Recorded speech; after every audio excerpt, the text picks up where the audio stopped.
Hello, this is Aaron Shoemaker, and I'm here today with Wendy Lemasters and Amanda Place. They're clinical pharmacists, and they work with us in many different ways, but today we want to talk to you about how our clinical pharmacists are helping us with our population health needs.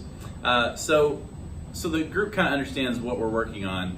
Many of our payers want us to work on medication adherence as a quality measure. In fact, they heavily weight these when they look at our overall quality, and our Medicare Advantage programs are ones that do this the most. So we've put some emphasis on this in the last year to try and improve our quality scores and our medication adherence, and we all know that this also helps with the outcomes of our patients, so it's very important. So what kind of work are we doing in this space? Well, I have to say it's really exciting because we're actually getting paid to do the things that we should be doing anyway. What happens is that we get a list of patients from our payers that say, here are people that are taking some targeted drug classes. We'd really like them to be taking it every day because we think that's going to help their health outcomes. And so then the pharmacists take that list and they identify patients. We all have access to Athena, just like you, and we can get in and look at your charts and your plans and your goals for that patient.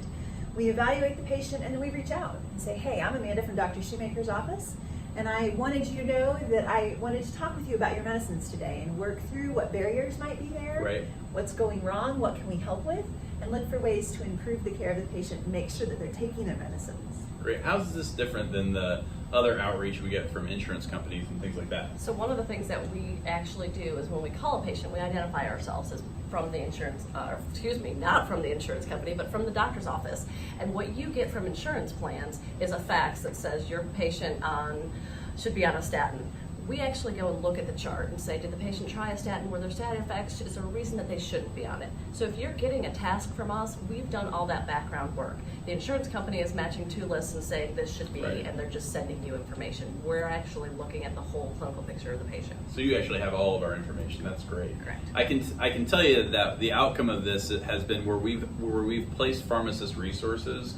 We've seen our outcomes and quality metrics really improve for that group, so thank you very much.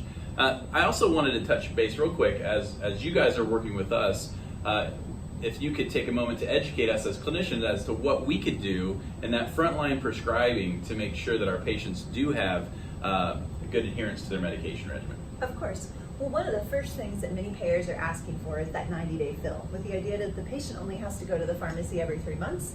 That may make it easier for them. As a pharmacist, though, I look at a couple other things. How can we simplify their regimen? Looking for combination pills or trying to keep their doses to just once or twice a day. In addition, asking the patient specific questions. So are you having side effects? Many patients stop medicines because of side effects and they never tell their doctors, and then you don't know and can't fix the problem. And then asking about other barriers. As a patient, I might be embarrassed to tell you that I'm having trouble affording my medicines, but if you ask me, that gives me the opportunity to seek help. Fantastic. And one of the other things about having the pharmacist involved is we do have some resources.